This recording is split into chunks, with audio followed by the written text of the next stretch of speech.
할렐루야. 날씨가 참 많이 이제 살살해지고 이제 본격적인 겨울로 들어왔습니다. 그럼에도 우리 지난 여름이 많이 더웠는데 많은 또 기상학자들이 이야기하기를 올 겨울에 큰 추위가 올 것이다 이런 이야기를 많이 했어요. 그런데 큰 추위는 한 번 정도는 올지 모르겠지만 전반적으로 평균적인 기온은 많이 올라간 것 같습니다. 우리 창원이 제주도보다 따뜻한 것 같습니다. 제주도에 우리 계시는 처형이 전화가 왔는데 너무너무 춥대요. 바람이 많이 불어서. 근데 창원은 온도가 한 영하권으로 2, 3도 떨어져도 바람이 많이 안 불기 때문에 제주도보다는 오히려 덜 추운 것 같은 느낌을 받습니다. 하나님께서 우리 삶에 환경이 급격하게 바뀌어지고 앞으로 또 어떤 상황이 우리 가운데 닥칠지 모르겠지만 하나님의 은혜와 하나님의 사랑하심은 우리가 그 환경과 또 어려운 여건 속에서도 우리의 믿음을 잃지 아니하고 하나님을 향한 우리의 거룩한 걸음을 이어갈 수 있도록 주께서 역사하시고 또 보호하시고 인도하시리라 그렇게 믿습니다. 우리 지난주에 말씀 가운데 땅에서 올라온 짐승이 또 하나 있었는데 이 땅에서 올라온 짐승이 먼저 바다에서 올라온 짐승보다 더 큰 능력, 똑같은 능력을 행하기도 하면서 또 더 큰 능력, 하늘에서 불이 내려오게 하는 이런 능력도 보이더라 하는 말씀이 있었죠. 그러면서 이 짐승이 말하기를, 땅에서 올라온 짐승이 말하기를 먼저 바다에서 올라온 그 짐승을 경배하라, 신으로 섬겨라 이렇게 말했죠. 그러면서 그 바다의 짐승의 모양을 딴 우상을 만들고 모든 사람들이 그 짐승 앞에 절하게 하고, 그리고 이제 그 짐승에게 절하지 아니하는 자는 다 죽이더라 이런 말씀이 있었습니다. 그래서 제가 이제 이 말씀을 보면서 우리가 이 짐승들의 목적이 뭐냐 하는 것을 말씀을 드렸죠. 사람들에게 뭔가 기적과 이적과 능력을 보여주면서 뭐를 하게 만듭니까? 자기를 어떤 굉장한 신적인 능력을 가지고 있는 존재인 것처럼 믿게 만들어요. 우리 11절의 말씀을 보면 이 땅에서 올라온 짐승이 어린 양같이 두 뿔이 있고, 이게 무슨 말이에요? 이 어린 양, 성경에서 어린 양으로 비유되는 이 짐승의 본질은 뭡니까? 예수님이잖아요. 이 땅에 오신, 십자가를 지시기 위해서 오신 예수님인데, 그런데 어린 양 같은 모습, 마치 이 땅에서 오신 예수님 같은 모습을 하고 있으면서 동시에 그 입에서 나오는 말은 뭐라고요? 용처럼 말하더라. 이 용은 어떤 존재입니까? 사단의 형상이잖아요. 사단이 말하는 것처럼, 진리를 말하는 것처럼 하지만 그 안에는 거짓과 불의와 속임과 사람을 죽이려고 하는 악한 계획들이 있더라라고 하는 것입니다. 그러니까 이 겉으로 드러나는 이 어린 양 같은 모습은 사람들을 미혹하는 모습이죠. 내가 이 땅에 온 너희의 구원자야. 어떤 하늘에서 불이 내려오게 하고 또 죽었다가 살아난 것처럼 그렇게 보이기도 하면서 내가 너희의 구원자야, 내가 너희가 경배하고 너희가 섬겨야 할 신이야, 이렇게 보여주면서 실제로 그가 하는 목적은 뭡니까? 말을 통해서 그가 목적하는 것은 거짓이고 불이고 악함이고 세상의 전쟁과 기근과 지진과 또 하나님의 멸망의 심판을 가져오게 하는 것이 목적이더라라고 하는 거죠. 그러니까 겉으로 보이는 것이 사람들이 속습니다. 겉으로 보여주는 일에 속으니까 그 사람이 하는 말이 진짜인 것처럼 믿어지는 거예요. 우리가 사기를 당하는 일들이 들어 있습니다. 사기를 왜 당합니까? 그 사람이 하는 모든 행동이 진실한 것처럼, 나를 위하는 것처럼 보이더라는 거예요.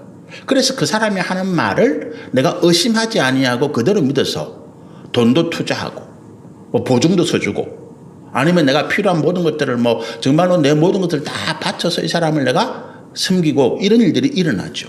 그런데 그 사람이 마음 가운데는 뭐가 있어요?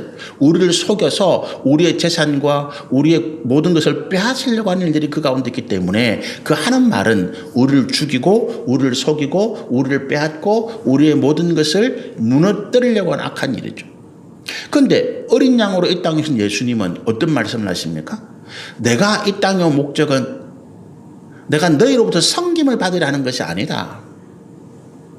오히려 예수님이 우리에게 잘 대해줘서 기적과 능력을 베풀어줘서 우리가 재물을 바치고 예수님에게 충성을 다하게 하고 그래서 예수님이 하는 것, 내가 예수님 생명을 바치겠습니다. 그런 것을 원하는 것이 아니다.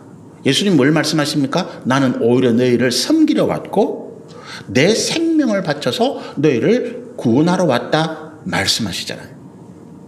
그게 마가복음 10장 45절의 말씀이죠. 예수님께서 이 땅에 오신 목적을 그렇게 말씀하시는 거예요. 그 예수님의 말씀은, 예수님의 행동과 말씀은 그 말과 행동이 일치하는 거죠.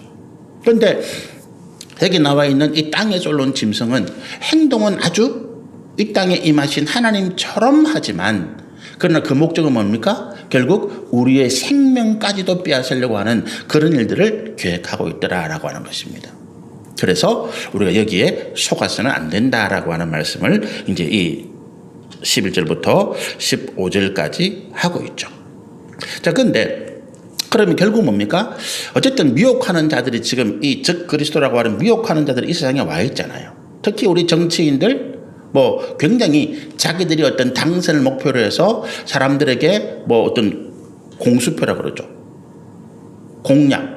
앞으로 내가 당선이 되면 이런 일을 하겠습니다라고 하면서도 그게 전부 다 사람들의 마음을 현혹하기 위한 어떤 미끼. 오히려 그런 일들이 일어나면 오히려 나라의 경제가 망하고 또 나라의 어떤 정치와 나라의 근간이 흔들릴 수 있는 일들도 서슴없이 그렇게 내뱉는 거예요. 자기들은 당선이 목적이니까. 또 자기들이 그렇게 100대 공약, 수많은 공약을 만들어서 내가 대통령이 되면 이렇게 하겠습니다라고 한 그 모든 일들이 우리 가운데 과연 몇 개나 이루어졌을까? 별로 이루어지는 것이 없죠. 우리나라 정치의 비극이 저는 거기 있다고 봐요. 내가 대통령이 되고 내가 국회의원이 되는 것만 목표로 하다 보니까 그 뒤에 거기에 모든 거짓과 불의와 악한 일들을 쏟아붓다 보니까 내가 대통령이 되고 내가 국회의원이 되었지만 정작 그 뒤에는 나라와 민족을 위한 선한 일을 하기는커녕 자기가 과거에 저질렀던 악한 일들을 수습하기도 급급한 거예요. 정치 철학이 빈곤이죠. 그래서 저는 계속 기도하면서 정말로 이 나라 정치 지도자들, 경제와 사회 지도자들이 자기의 허물을 돌아보고 정직하고 진실한 모습을 가지기를. 여러분 사실 정치 지도자가 큰 능력이 필요합니까? 아니에요. 그죠? 정말로 어려울수록 정치 지도자, 나라의 지도자가 할 수 있는 일은 뭡니까? 국민의 마음을 하나로 모으는 거예요. 2차 세계대전이 벌어졌을 때 히틀러라고 하는 히틀러가 아니죠. 처칠이라고 하는 영국의 지도자가 영국이 거의 초창기에 히틀러에게 다 져가지고 영국이 프랑스를 구원하기 위해서 파병했던 수십만 명의 영국 군인들이 히틀러가 보내온 그 전차병에 거의 다 무너지고 덩케르겐이라고 하는 프랑스 그 북부 해안 지역에 다 몰려가지고 이제 다 죽게 생긴 상황이에요. 그런데 기적적으로 어쨌든 한 10만 명 가까이 탈출했거든요. 그런데 그 영국이 그런 상황에서 다 의기소침하고 나라가 국민들이 다 이제 우리는 패배했다, 히틀러를 못 이긴다 그런 상황 가운데 있을 때 처칠이라고 하는 이 영국의 지도자가 의회에서 연설하는 거예요. 우리는 지지 않는다. 우리는 질 수 없다. 내 땀과 피를 바쳐서 내가 반드시 이 전쟁에서 히틀러를 무찌르고 우리 영국을 구원하겠다. 영국 처칠이 한 일은 별로 없어요. 그거는 수상이에요. 그거 뭘 하겠습니까? 그거 무슨 전쟁에 나가서 싸우겠습니까? 탱크를 만드는 기술자겠습니까? 그건 정치 지도자예요. 정치 지도자, 나라의 지도자가 할 일은 국가가 어려움을 빠졌을 때 국민의 힘을 하나로 모으고 용기와 소망을 불러일으키는 일이에요. 그게 지도자입니다. 평상시 어떻습니까? 평화로울 때 국민의 이 평안을 지키기 위해서 그가 내우여한 미리 대비하고 준비하는 일들을 하는 것이 지도자입니다.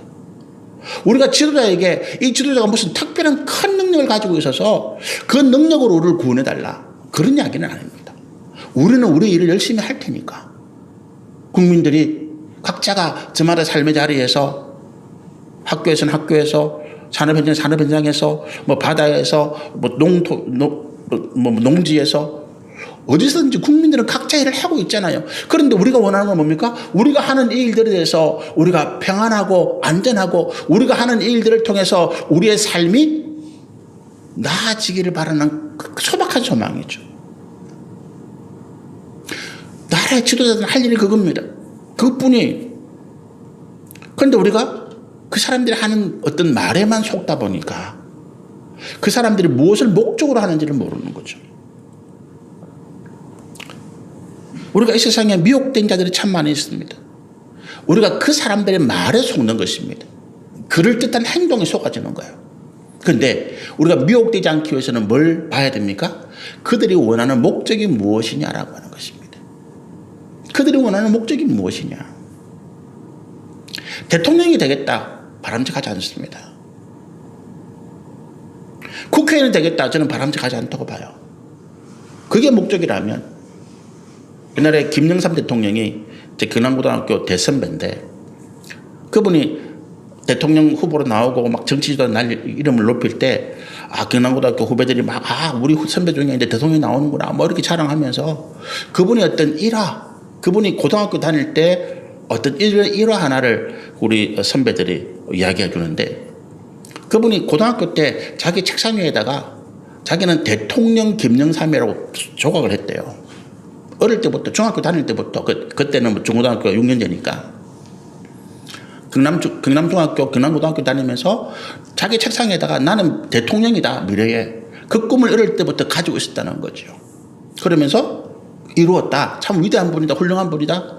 웬걸 아니죠. 대통령이 되겠다는 그거는 중요한 게 아니죠. 내가 정말로 국가와 민족을 위해서 뭘 할 것인가 뭘 봉사할 것인가 그게 대통령이면 어떻고 시장이면 어떻고 안 되면 어떻습니까? 안 되면 어떻습니까? 정말로 내가 국가와 민족을 위해서 내가 헌신하고 수고하고 그래서 나라의 평안과 하나됨과 또 그와 같은 어려운 가운데 국민들에게 위로와 용기를 주고 소망을 주는 일을 한다면 대통령이 아니라도 대통령보다 더 존경받고 대통령보다 더 위대한 일을 할 수 있는 거죠. 그런 분들 가운데 나라의 지도자가 세워지는 것이 제 꿈이고 제 기도 제목입니다. 우리가 사단에게 속지 않는 방법은 그거예요. 그 말하는 것에 그 행동하는 것에 보는 것이 아니라 그가 뭘 목적으로 하느냐 뭘 목적으로 하느냐는 거죠. 사단은 결국 그걸 통해서 뭘 사람들을 어디로 끌고 갑니까? 하나님을 부인하는 내가 하나님이다라고 이야기하는 거잖아요. 내가 하나님이라고 이야기하고 하나님을 부인하는 길로 끌고 갑니다. 우상을 섬기게 만드는 거죠. 죄를 범하게 만듭니다. 여러분 목사가 여러분을 그럴듯한 말로 다 이렇게 마음을 혹여가지고 여러분에게 죄를 범하게 한다. 그거는 목사가 아니에요. 제가 여러분을 하나님의 선한 길로 인도해 가야 그게 목사지. 여러분의 재산을 탐하고 여러분의 명예를 탐하고 죄악으로 여러분을 끌고 간다? 그건 목사가 아니죠. 그건 교회가 아닙니다. 교회 이름으로 목사 이름으로 그런 일을 한다? 그거는 말씀드린 것처럼 그들은 적그리스도인 거죠. 비욕하는 자들입니다. 우리가 속지 않는 방법은 그 목적이 뭐냐? 하나님은 우리를 왜 부르시는 거예요? 하나님은 우리에게 헌금 많이 받기 위해서? 하나님은 우리를 이용해서 하나님의 일들을 하기 위해서? 천만의 말씀이죠. 하나님은 우리가 없어도 부족한 것이 없고 하나님은 우리가 없어도 행하지 못할 일이 없습니다. 그런데 왜 우리를 부르세요? 우리에게 영원한 생명과 영원한 하나님 나라와 상급과 영광을 주시기 위해서 오히려 우리를 이롭게 하기 위해서 우리의 유익을 위해서 목적이 다릅니다 여러분. 그래서 예를 들어서 꼭 우리가 하나님의 교회라고 하는 하나님의 어머니 하나님의 교회라고 하는 있죠. 하나님의 어머님이라고 하는 여자가 자기가 하나님 이 땅에 온 하나님이다를 섬기면서 그런데 그 원래 원조는 안산홍이라고 하는 이단이에요. 남 부부였는데 이 안산홍이라는 이분이 이제 그 이단의 교주 노릇을 하다가 나는 이 땅에 오신 예수님이다. 재림 예수다. 이렇게 하면서 나는 절대 안 죽는다. 사람 죽잖아요. 죽을 때 자기 제대로 유언을 남겼습니다. 내가 3일 만에 부활할 거니까 나를 장례 지르지 마. 그래서 관에도 염하지 않고 그냥 그 시신을 놔두는 겁니다. 우리 교주가 부활할 거니까. 그런데 일주일 한 달이 지나도 부활하기는 그냥 시체가 썩어가는 거죠. 어떻게 해야 됩니까? 묻은 거죠. 그 이단들 따르는 무리들이 다 흩어져 생겼습니다. 거짓말이야. 그러니까 그 부인이 나타난 겁니다. 아니야. 우리 남편의 영이 지금 나에게 왔어. 내가 하나님의 어머니야. 그런데 이 하나님의 교회가 교묘합니다. 자기들이 어떤 어려운 단체 보육원이나 어린 사람들 찾아내면서 선물 주고 하는 것들을 언론을 통해서 홍보를 합니다. 사진 찍고 막 이렇게 하면서. 그러면서 봐라. 전도할 때 그런 거를 막 들고 다닙니다. 야, 교회가 성폭력이 나고 어떤 문제가 생기는 것, 그런 뉴스를 모으고, 야, 기독 교회는 봐, 목회자들이 이렇게 성범죄하고 재정적인 범죄를 저지르는데 우리 하나님의 교회는 좋은 일 하고 있잖아. 칭찬받고 있잖아. 어느 교회 진짜 참교회야. 속이는 것입니다. 여러분, 우리가 구제하고 선한 일을 하는 목적이 나를 홍보하는 거라면 그거는 잘못된 거지요. 여러분, 우리가 구제하는 목적은 뭡니까? 구제하고 난 다음에 내가 그 뒤에 어떤 내 영광, 내 명예를 목적으로 하면 하나님 기뻐하지 않습니다. 물에 흘리는 것처럼 구제하고 난 다음에 나는 그 일을 잊어버리는 거예요. 내가 어떤 사람을 도와주었다는 사실 자체도 잊어버리는 것입니다. 왜? 그 사람에게 내가 도와주었다는 걸 기억하고 있으면 그 사람이 다음에 나에게 섭섭하게 하면 내가 마음이 섭섭할 거 아니에요. 그 사람도 미움이 생길 거 아니에요. 나는 그 사람을 도와주었다는 생각까지도 잊어버리는 것입니다. 하나님께서 내게 갚아주시는 거죠. 교회 헌금하고 봉사를 많이 했습니다. 하나님은 내게 복을 안 주셔. 내가 이렇게 헌금 많이 하고 기도 많이 하고 복을 주시는데 하나님 내게 왜 이 복을 안 주시지? 내가 헌금한 건 왜 헌금합니까? 내가 하나님 내 믿음의 고백이고 내 감사의 고백이잖아요. 내가 봉사하는 것, 내가 주님을 위해서 기쁨으로 하는 것입니다. 그러고는 잊어버리는 거예요. 목사님이 나에게 어떻게 하든, 교회가 나를 알아주든 안 알아주든, 하나님 나에게 복을 주든 주지 않든, 나는 내가 믿음으로 할 일을 한 것 뿐입니다. 하나님께서 나에게 갚아주시는 거죠. 목적이 다릅니다, 여러분. 내가 잘못된 목적을 가지고 있으면 내 하는 모든 일들 가운데 내가 상처를 받고 고통을 받고 그것 때문에 내 믿음이 시험에 들고 무너지게 됩니다. 내가 한 일은 잊어버리는 거예요. 사도 바울이 그렇게 이야기합니다. 내가 지금까지 한 일은 다 잊어버렸어. 나는 지금까지 한 일은 다 잊어버렸어. 나는 앞으로 가야 할 길만 기억해. 내게 부르시는 부름의 상을 향해서 나는 앞으로 달려갈 길만 달려간다. 사도 바울의 고백이에요. 그가 얼마나 많은 큰일을 하고 때로는 그에게 상처와 아픔을 준 사람들이 참 많았을 텐데 그것 때문에 고통하고 아파하고 교만해. 그 앞으로 못 나간다는 거예요. 그래서 그건 다 잊어버린다는 것입니다. 자녀를 키울 때도 마찬가지입니다. 우리가 자녀와의 관계가 왜 떨어집니까? 내가 지를 어떻게 키웠는데 이거죠. 내가 너를 어떻게 키웠는데 네가 지금 나에게 이럴 수가 있어. 그것 때문에 부모와 자녀와의 관계가 원수가 됩니다. 잊어버리는 거지요. 내 자녀이기 때문에 내가 마음과 힘을 다해서 키운 것입니다. 그리고 이 자녀가 성인이 되었어요. 사회 진출할 나이가 되었습니다. 독립합니다. 그럼 끝인 거예요. 잊어버리는 거예요. 이 자녀가 한 사람의 성인으로서 하나님 나라와 민족 앞에 쓰임받는 믿음의 일꾼으로서 자란 것이 기쁨인 거죠. 그거 자체로 끝입니다. 그 다음에 그 자녀에게 뭘 기대하는 건 아닙니다.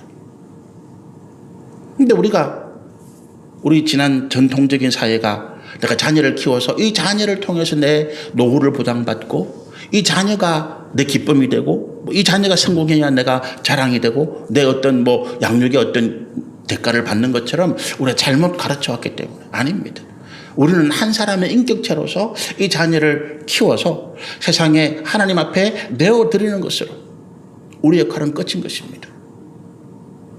그럼 그 수고는 누가 봐주십니까? 하나님이 갚아주시는 것입니다. 목적을 바르게 하는 거죠.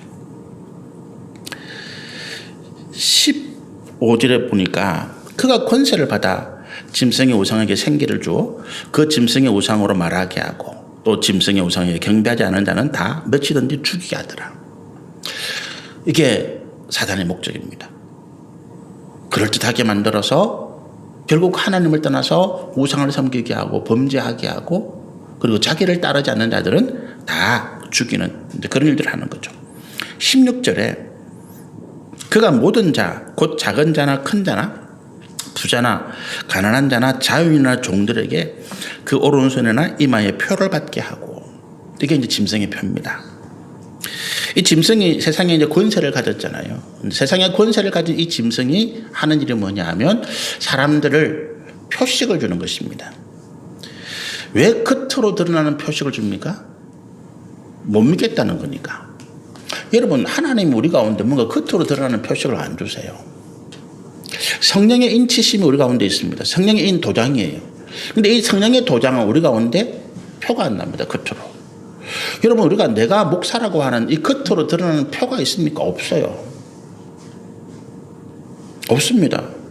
제가 주일날 강단에서 예배를 드리고 설교하고 인도하니까 목사구나 아는 것이지, 밖에 나가서 다른 사람 만나서 이야기할 때 제가 목사라는 신분을 안 밝히면 그분들이 나를 목사라고 모릅니다. 우리가 하나님을 믿는 그리스도의 자녀라고 하는 이 신분이 우리 가운데 영적으로 주어져 있고, 하나님께서 우리 가운데 그 같은 은혜를 주셨지만 이것이 육신적으로는 드러나지가 않습니다. 근데 이것 때문에 우리가 엄밀하게 숨어서 신앙생활하는 분들도 있지만, 하나님께서 우리를 왜 그렇게 하십니까? 우리에게 육신으로 드러나는 것을 왜 그렇게 표시하지 않습니까? 예를 들어서 우리가 양이라고 치면 양을 방목하고 있잖아요.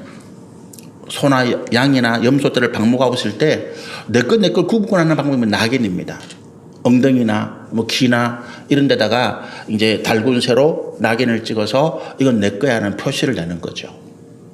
짐승이 지금 사람들에게 주는 이 손이나 이마에 가장 잘 드러나는 곳이잖아요.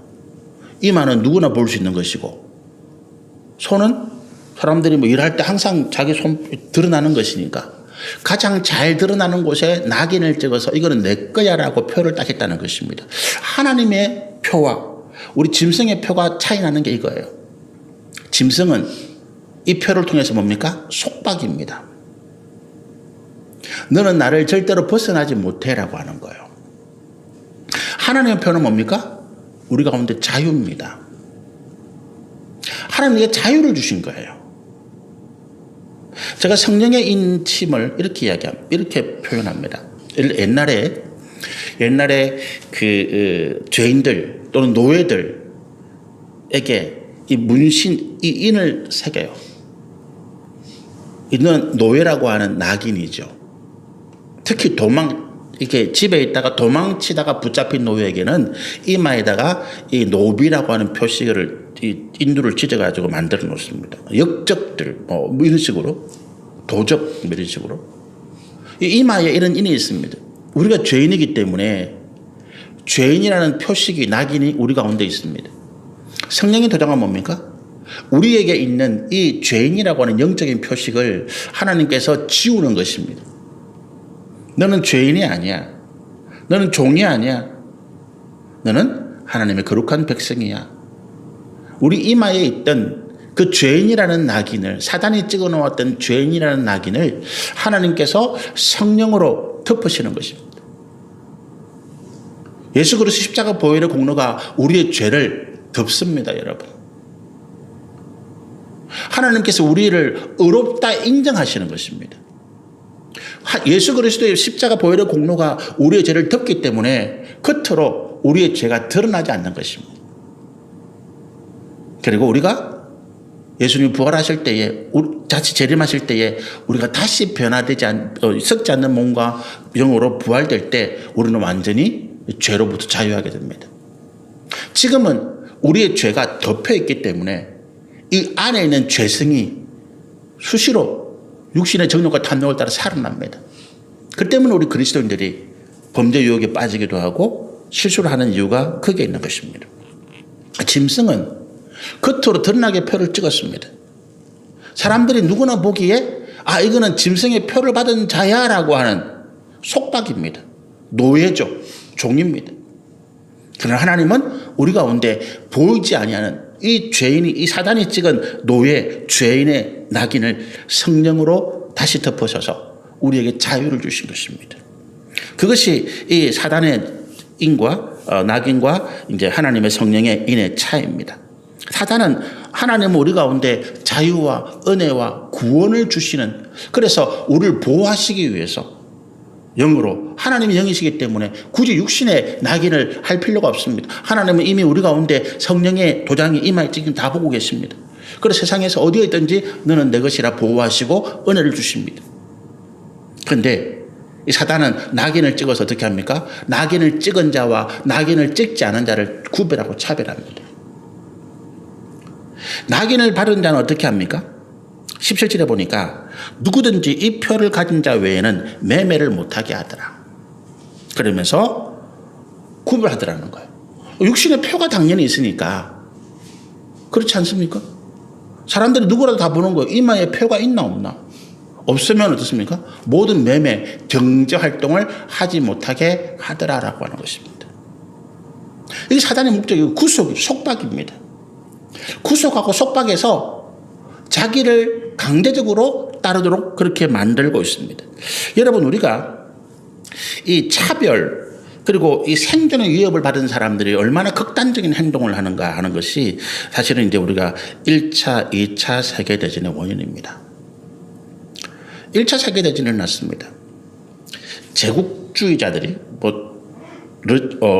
독일이죠. 그 당시 독일 제국입니다. 독일 제국이 이제 뒤늦게 유럽에서 가장 늦게 제국을 만들었습니다. 황제가 나타나서 이제 나라를 통일하고 독일이라는 나라를 통일하고 군사를 키웠는데 그 다음에 전 세계를 향해서 식민지를 찾으려고 보니까 이미 영국, 프랑스, 이탈리아 뭐 이런 나라들이 다 식민지를 전 세계에 다 가지고 있는 거예요. 자기들이 갈 땅이 없는 거예요. 그래서 일으킨 것이 1차 세계대전입니다. 독일의 제국주의와 영국, 프랑스의 제국주의가 부딪힌 것입니다. 힘과 힘이 부딪힌 거죠. 2차 세계대전은 마찬가지입니다. 2차 세계대전은 독일이 역시 마찬가지. 1차 세계대전에서 멸망한 독일에게 영국, 프랑스 이긴 나라들이 굉장히 심한 억압과 차별을 줬습니다. 수많은 전쟁 배상금을 받아내고 독일 국민들이 그의 기아선상에 살아갈 수 있도록 억압을 했습니다. 그런 상황에서 히틀러라고 하는 이 이상한 지도자가 나타나서 야, 우리 독일 국민은 위대한 국민이다. 우리는 중세시대에 신성 로마 제국이라고 하는 그런 위대한 나라를 만들어서 우리 독일 게르만 민족이 전 유럽을 다스렸다. 그리고 우리 좀 전에 1차 세계는 졌지만 우리 위대한 독일 제국이 프랑스를 점령하고 전 유럽을 석권할 뻔했다. 그래서 독일이 히틀러가 자기가 세운 그 정부를 독일의 제3제국 신성 로마 제국에 이어서 그 다음에 1차 세계대전을 일으켰던 그 독일의 제국 이어서 자기들은 세 번째 독일의 제국이다. 그래서 지금까지 이루지 못한 일들을 내가 이끌어가겠다. 그래서 전쟁으로 몰아가는 거예요. 그런데 그 원인이 어디 있었다고요? 독일 국민에 대한 유럽 성전국들의 억압과 차별 때문이었다는 거예요. 여러분, 지금 지역적으로 세계대전은 일어나지 않고 있지만 뭐 우크라이나 전쟁이나 중동의 전쟁이나 아프리카의 민족 전쟁이나 지금 뭐 어디 일어나는 전쟁들이 뭡니까? 다 이런 억압과 차별 때문에 일어나는 전쟁들입니다. 여러분, 이 낙인을 가진 사람들이 낙인을 갖지 못한 사람들을 차별하게 만드는 것입니다. 경제 매매에서 소외시키는 거예요. 우리가 일제시대 때 일본이 신사참배를 통해서 이제 조선의 혼, 정신을 이제 무너뜨리려 했습니다. 모든 사람들에게 창씨개명을 시키고 남산에 큰 신사를 만들고 지역마다 신사를 다 만들어서 누구든지 그 신사에 참배하게 만들었습니다. 학교를 다니는 사람들은 학교 아침마다 그 신사를 향해서 일본 천황이 있는 동쪽을 향해서 참배하게 하고 절하게 하고. 근데 그 신사 참배에 우리 교회가 기독교가 반대했습니다. 반대한 이유는 다른 데 있는 것이 아닙니다. 일본의 황제를 신으로 섬기는 걸 우리는 인정하지 않는다. 신사라고 하니까 하나님을 섬기라고 하는 거기에 맞지 않다. 그리고 조선의 민족들을 당신들이 이렇게 조선을 지배했으면 같이 일본이든 조선이든 똑같이 동등하게 대우를 하고 같이 해야 되는데 차별하는 거 맞지 않다. 근데 거기에 많은 이제 민족의 지도자들이 또 기독교 지도자들이 반대하면서 감옥에 가고 순교하고 우리 주기철 목사님이 순교한 것도 그것 때문입니다. 그런데 일본의 신사참배에 반대해서 감옥에 간 목사님들을 성도님들을 감옥에 가지 아니하고 일본의 신사참배에 협조하던 기독교인들이 더 억압하는 것입니다. 주기철 목사님이 감옥에 갇혔는데 그 평양의 장대현 산정현 교회죠. 평양의 산정현 교회라고 하는 곳에 주기철 목사님이 목회하시다가 이제 신사참배에 반대하고 감옥에 가게 되는데 그 밑에 어머니가 목사님 어머님 살아 계셨고 그 두 번째 부인 그리고 이제 아이들 5명까지 그 교회에서 이제 쫓겨나게 된 것입니다. 한 장로님이 계속 개인적으로 도와주시다가 능력이 안 돼서 도와주지 못하니까 결국 그 어머니 주기철 목사님 어머니는 굶어서 돌아가셨습니다. 오히려 주변에서 이 주기철 목사님 가족들을 도와주는 것을 방해하고 감시하고 해방한 사람들이 그 산정현 교회 장로들 또 그 감옥에 가지 아니한 일본에 협조하는 사람들이었습니다. 주기철 목사님 어머니가 굶어 돌아가시고 그 사모도 아이들을 지키기 위해서 애쓰다가 결국 병으로 돌아가시죠. 주기철 목사님도 감옥에서 순교합니다. 그 5 아이들이 고아가 됩니다. 한국교회가 독립이 끝나고 다시 이 문제를 가지고 부딪혔습니다. 신사참배에 반대하던 사람, 찬성하는 사람들이 나뉘어서 서로 헐뜯고 나뉘고 교회가 분열로 나뉘었습니다. 사단은 이런 일을 합니다. 우리가 이 인을 받은 사람들이 인을 받지 않은 사람들을 차별하고 그들의 삶을 생계를 무너뜨리려고 그러고 오히려 더 악한 일들을 하게끔 만드는 것이 사단의 역사입니다. 근데 성령의 역사를 따르면 어떻습니까? 거기에 우리가 회개하는 그때 그런 마음, 그런 생각, 그래서 내가 살기 위해서 어쩔 수 없이 내가 일본의 어떤 그런 정책에 협조했다 하더라도 여러분 우리가 하나님이 우리를 굶어 죽게 하시지는 않는다. 2차 세계대전이 조금만 더 길었다면 일본의 항복이 조금만 더 늦었다면 어떻게 보면 우리나라가 뭐 다 어떻게 막 다 끌려가고 전쟁터 끌려가고 다 그렇게 됐을지 모르죠. 하나님은 우리를 망하게 하지 않는다는 거예요. 매매를 하지 못하게 만들고 그러니까 어떻게 됩니까? 너 굶어 죽을까 봐. 일제에 협력하지 않으면 나도 감옥에 가고 나도 죽을까 봐 겁이 나서 오히려 더 악하게 더 참혹하게 인을 받지 않은 사람들을 믿음의 사람들을 핍박하고 그렇게 고난 가운데 몰아갈 수 있습니다. 두려워할 필요가 없다는 거예요. 오늘 주님 말씀 이겁니다. 그런 일들이 있을 때 너희가 두려워하지 말라는 거예요. 우리는 굶어 죽지 않는다는 것입니다. 여러분 이스라엘 백성들이 출애굽한 이후에 광야에서 40년을 우리가 뭐 장정만 60만 명이 나왔다 그러니까 어떤 분들은 성경의 숫자가 과장됐다 이야기합니다. 과장됐다 치더라도 그래도 적어도 뭐 몇만 명이든 10만 명이든 그 많은 무리가 그 사막을 40년 동안 떠돌아다녔습니다. 사막에서 무슨 뭐 농사를 합니까? 아무것도 할 게 없습니다. 그런데 그들이 뭘 먹었다고요? 하나님께서 주시는 만나와 메추라기를 먹었다. 그 땅에서 농사를 짓지 못합니다. 그 땅에서 얻을 거야. 사막에서 뭘 얻었겠어요?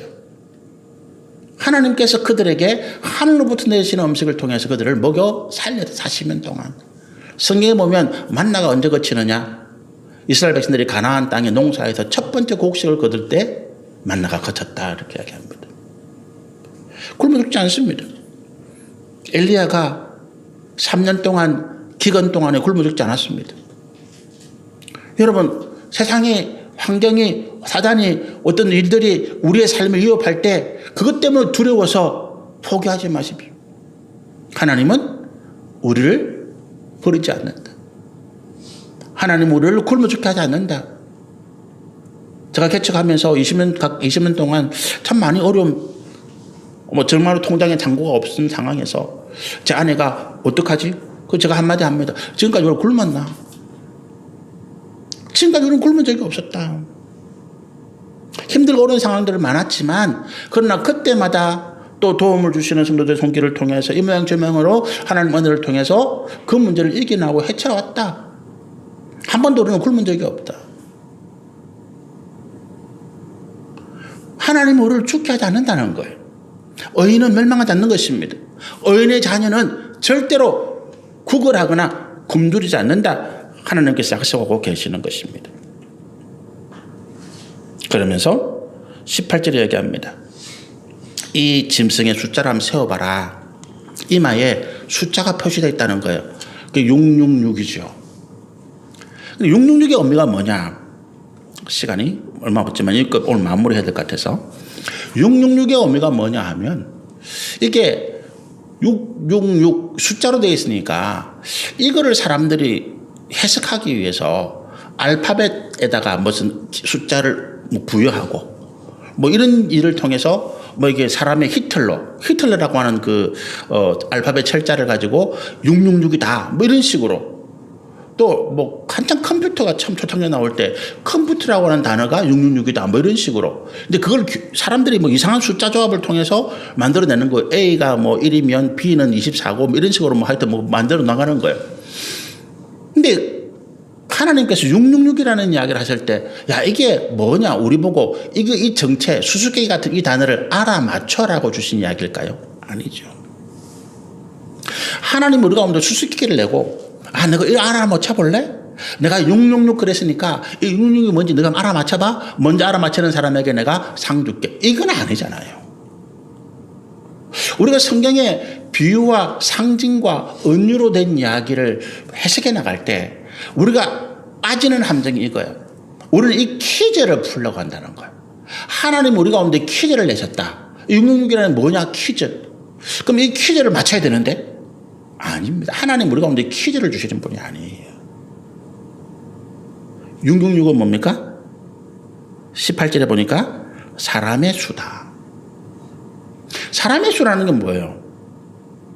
이 땅에서 올라온 짐승, 바다에서 올라온 짐승이 신처럼 이야기하고 있잖아요.